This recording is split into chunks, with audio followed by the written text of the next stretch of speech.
What is going on, everyone? Chris with Journals, Comics, and Pop Culture. I got another video today addressing this never-ending argument. Uh, First appearance versus Cameo. What you guys see on screen is something else from Key Collector Comics that they posted on their IG. Okay, first off, for those that aren't subscribed to the channel, please take some time to do so. And for those of you that are new, this is a subject that I talk about all the time and that I'm going to keep on talking about. Now, let's add some context before we go into this video. For those that don't know, I've been in communication with Nick with Key Collector Comics. It first started on Twitter. Then he messaged me privately. We exchanged a couple emails. I haven't heard from him since. There was the issue when it comes to the Punisher appearance, but I'm not going to get into that because this is a bigger issue that goes into labels in general and how we are labeling these comic books. We're talking about industry standard. We're talking about precedents set for decades. And Key Collector is just one player in the grand scheme of things, okay? And I want to make this known again. I'm not here trying to blackball Key Collector Comics. I'm not here trying to point a finger at them. They are one player in a bigger chessboard, all right? Am I going to be critical of some of their things that they're addressing and that they're doing? Absolutely. But it's all out of good intentions. I am on a mission right now. I have actually reached out to EGS, CBCS, fandom, Marvel that houses Marvel and DC databases, the wiki databases. I've reached out to Cover Price. I've reached out to CBSI. I've reached out to probably some others at this point. I'm still going to try to reach out to CGC, to Overstreet. I am building up information, data, interviews, quotes, statements for my documentary that I am going hard on and working on. Like I said, it's probably going to take months, maybe even longer than that. But this project is a go. And as I'm going through my journey, I'm going to be coming here on YouTube, sharing it all with you guys. So, with that being said, let's get into what you see on screen. This is another issue of understanding the labels of Cameo versus full, first, full first, and so forth, and how industry leaders are deciding to run with this. And of course, I pull up Key Collector Comics. Now, for those of you that might know that have watched my prior videos, I reached out again to Key Collector Comics and asked them 4 basic questions. I went over those questions in, I believe, my last live stream addressing this issue. One of the questions was that Key Collector Comics has Mary Jane, or excuse me, Amazing Spider-Man issue number 42 as Mary Jane's first full appearance, where everyone else in the industry, CGC, CBCS, PGX, EGS, Overstreet, Go Collect, Cover Price, Fandom Index, everyone else says Amazing Spider-Man 42 is the first face reveal of Mary Jane Watson in her third, it's basically her third cameo appearance. It's still a cameo. And that ASM 43 is her first full appearance. Key Collector states otherwise. And we're going to pull Key Collector up here. Let's go. I'm just going to show you what they have on their website. Amazing Spider-Man.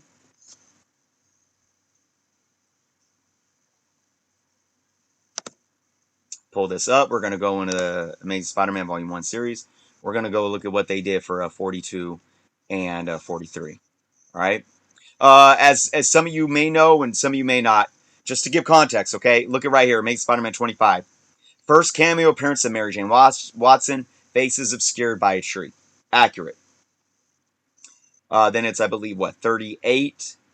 38. Second cameo appearance of Mary Jane Watson. I'm not going to even read the rest of what they put there. All right, look at what they have for Amazing Spider-Man 42. First full appearance of Mary Jane Watson. Mary Jane delivers the iconic line, "Face the tiger, you just hit the jackpot." That's true, but they do state that this is her first full appearance. I believe that to be 100% false and inaccurate. They go on to state that Amazing Spider-Man 43 is the second appearance of Mary Jane Watson. False.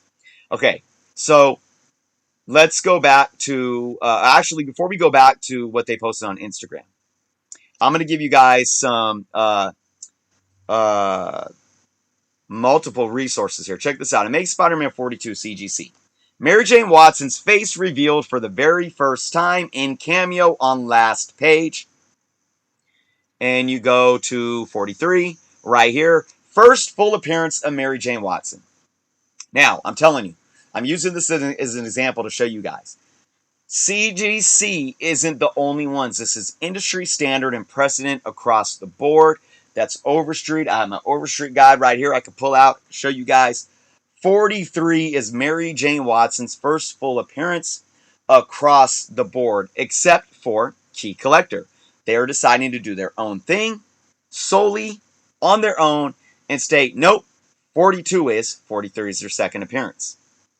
So I specifically addressed in my question to them, you guys have 42 as the first full appearance of Mary Jane Watson. Everyone else recognizes otherwise. Why is this so? Especially since you've already recognized on your website that Amazing Spider-Man 299 is Venom's cameo appearance, and 300 is his first full. They recognize that Hulk 180 is Wolverine's first cameo. They recognize that 195 Avengers is Taskmaster's first cameo.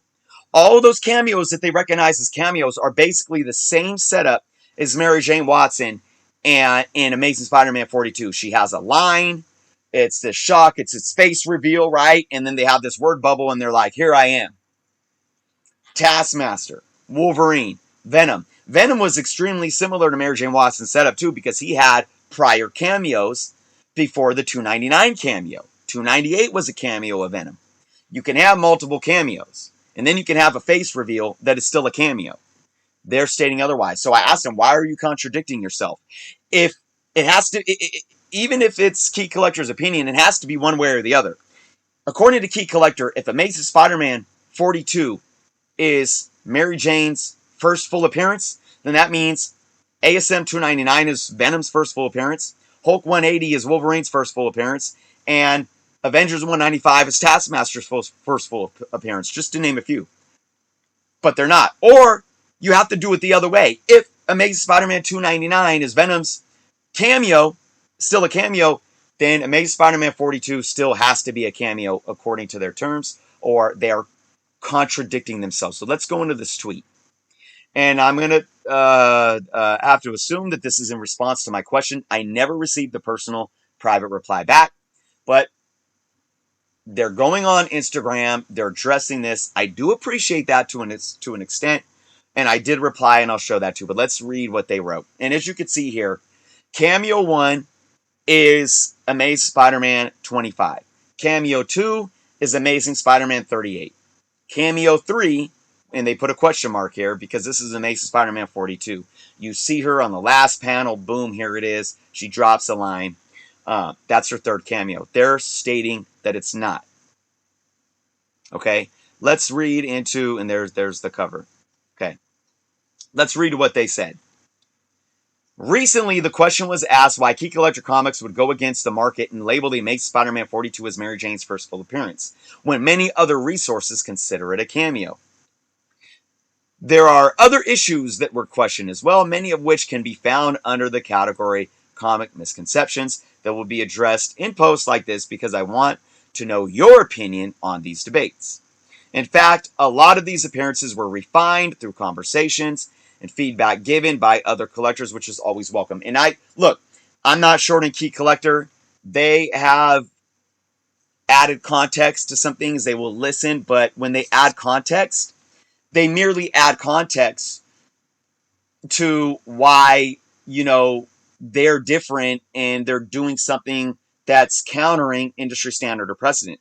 I haven't really seen them change their stance. They merely add context saying other resources or other labels or excuse me, other industry sources cite this as this, but that's wrong and we're doing it like this, or we're still just doing it like this regardless. But still, I give them some credit where credit is due there, okay? Moving along. There are two cameos of Mary Jane before her appearance in 42. I talked about that, and you can see them pictured here in Cameo 1 and 2, as stated. All right? Now, But in 42, she appears in two panels. Many might not even recognize the cover to this historic issue, where the final panel has her deliver one of the most iconic lines in the Marvel Universe, and an equally famous panel with the glorious light of a sun that is all her own, bursting radiantly from behind her. They're saying many people might not recognize this cover. Okay, I'm just going to call it out right now. Okay, and I don't mean to be rude, I'm just calling it how it is. This paragraph right here is a sad attempt to gaslight the situation of why Key Collector is still calling 42 a first full appearance. These things don't matter. Just because people don't recognize the cover doesn't matter. Okay, right? It doesn't matter that it's an historic issue and people are just overlooking it because of a cover. Irrelevant. And they focus on this iconic line that she delivers. So iconic in the Marvel Universe, and it is, but still irrelevant. In an equally famous panel with the glorious light of a sun that is all her own. Again, I feel this is a weak attempt that they're just trying to paint this so hard. Like, look, there's a sun behind her, beaming behind her. That's why we're calling it a full appearance. It's irrelevant to me. You're trying too hard to nitpick things to say, well, this is why we're calling it her full appearance. It's just irrelevant. Let's go on to read what they say. In comics, not all cameos, first appearances, and other standard descriptions fit with perfect consistently across the board. That's true, and I address that. I'll get to that. But with this one, I believe it's non-questionable. But let's continue. We use Wolverine's cameo in Hulk 180 as a benchmark because it is an example most can identify with, and it is, by definition, a brief cameo. So again, it's like you're kind of shooting yourself in the foot here because this is the same thing. A brief cameo. Same word bubbles. But in some situations, other factors come into play, like the enormous weight and importance to the history of comics that can occur in a brief appearance on one panel.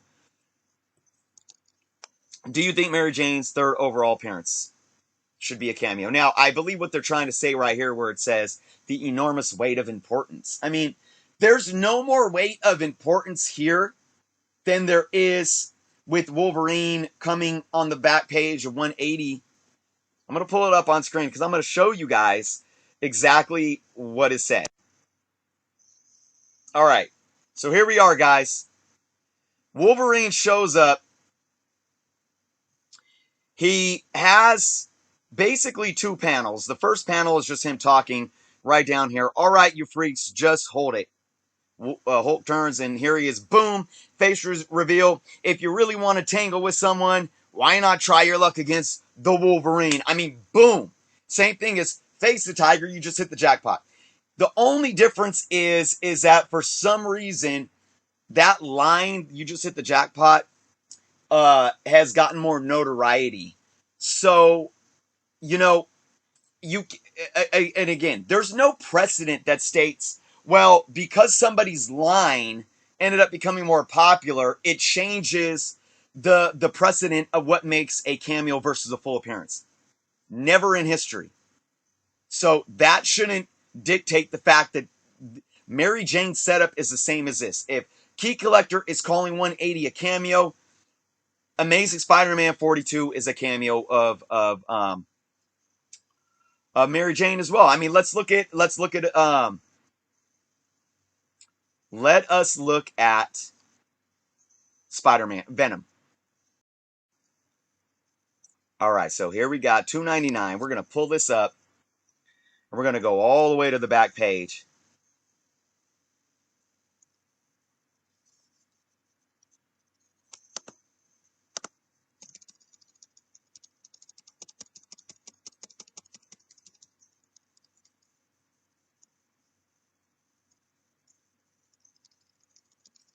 All right, here we go. Let's see. So we got a couple panels here. Hi, honey. We see his face coming in, and then boom, I'm home. There's his face. Dude, it's exactly the same. Exactly the same. So back to my point, you can't have it one way or the other. So let's go back.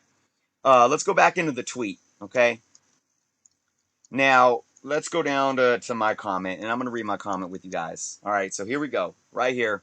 I'm gonna read it along with you guys. I am glad to see you guys addressing this issue publicly, and I want that to be made clear first. But here are my issues with your logic.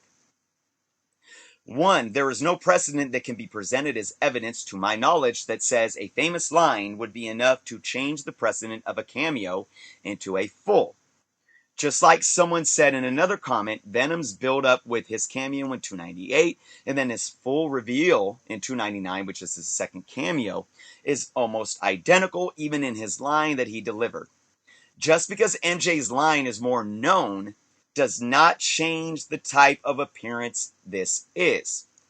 Also, yeah, in one of the comments, oh shoot, where is that? In one of the comments, let me try to pull that up. Key Collector says, "Isn't it amazing how timeless and non-era this panel is?" And again, I feel like he's bringing that up just to say, like, I don't know, it's kind of like a beat around the bush thing to me. It's like it's maybe it's just his opinion, but where's my comment now? Sorry guys. Here we go. So I replied to that stating also, I don't find this panel to be timeless and not defined. That's what he said. He said, it's not defined by an era. I said, I disagree. I don't find this to be timeless and not defined by an era. Ramita's take on MJ alone, including all of his other characters, defined that era.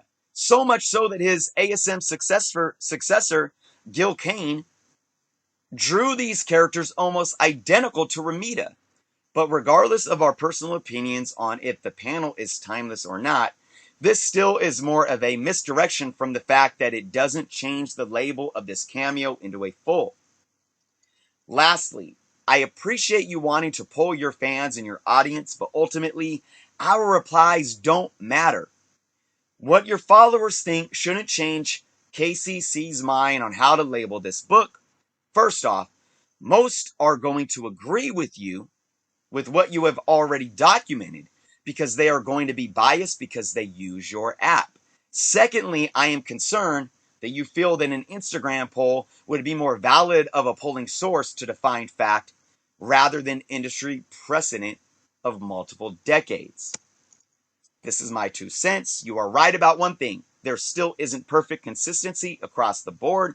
And because of this, new databases or companies like your own can be put into these situations. Yet still, I believe this particular example is beyond being questionable, and it is indeed, without question, by decades old precedent, the third cameo appearance of Mary Jane Watson. So that's my take on this.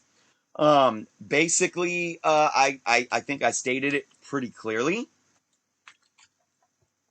Although I understand, look, and that's why I'm putting in the work to do this research, to get this documentary going. I don't want companies like Key Collector to be in a situation where they have to guess, right?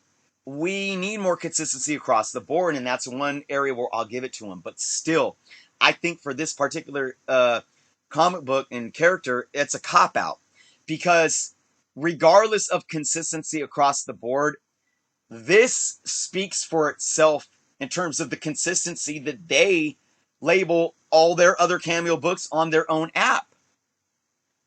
So, guys, again, this is just another example of why I am doing all I can. I'm putting in a lot of work, and you guys don't see it. There's a lot of work that goes into these videos and the research behind the scenes and pulling all this together to deliver this to the community because I want everyone to understand. And I think I want to address too, I want to put an emphasis on the fact that, look, I appreciate them coming on Instagram, but at the same time, it's like, you know, the communication stopped.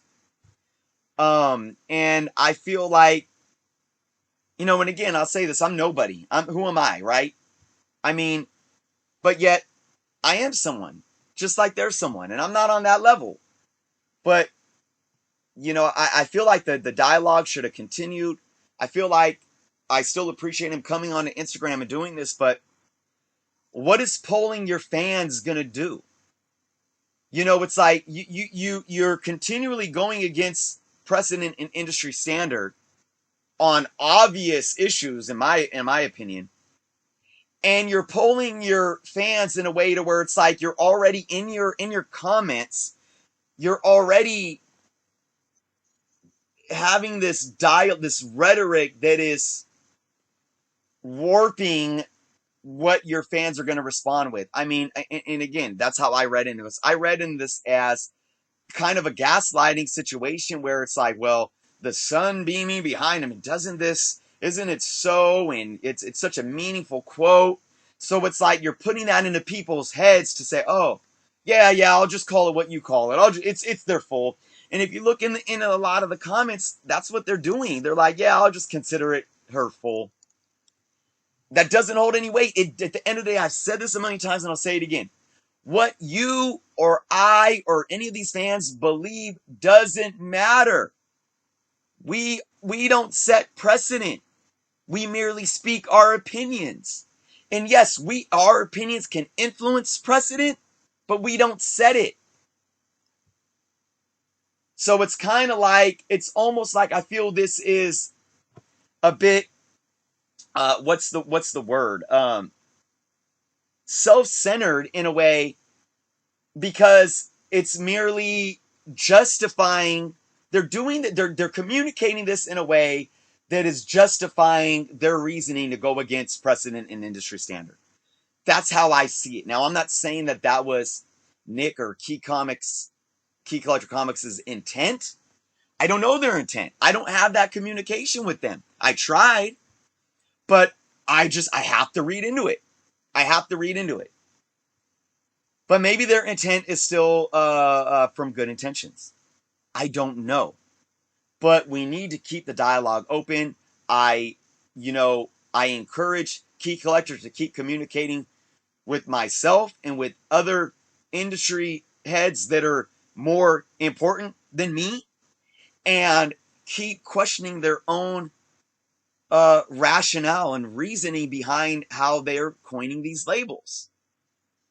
There's no reason. There's no reason that this book, Amazing Spider-Man 42, should be labeled a first full appearance, and that Amazing Spider-Man 43 should be labeled her second appearance.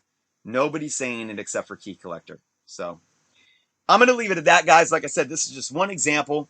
I will continue to bring up more examples. I'm collecting my data. This is going to be months on months on months of hard work on my end, guys. So if I continue to get updates from folks that I've interviewed or that I get statements from, I'll continue to update you all as well.